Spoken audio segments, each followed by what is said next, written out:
dareema insha Allah hooyo aabba haddii jacayl ay ku qabaan biidni illahi alkariim hadalka way dhegeysanayaan oo cilaajkaaga sidaas ayaad ku bilaabaysaa insha Allah.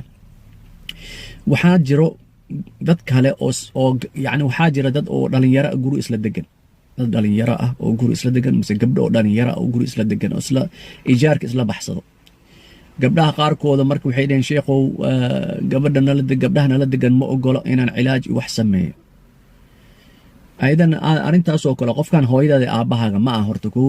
tan labaadna waxa waaye inaad is ixtiraantiinna waa xaq, waa lianna jiiraana tihiin, waa isla degan tihiin, dad wax isla qaybsada ayaa tihiin.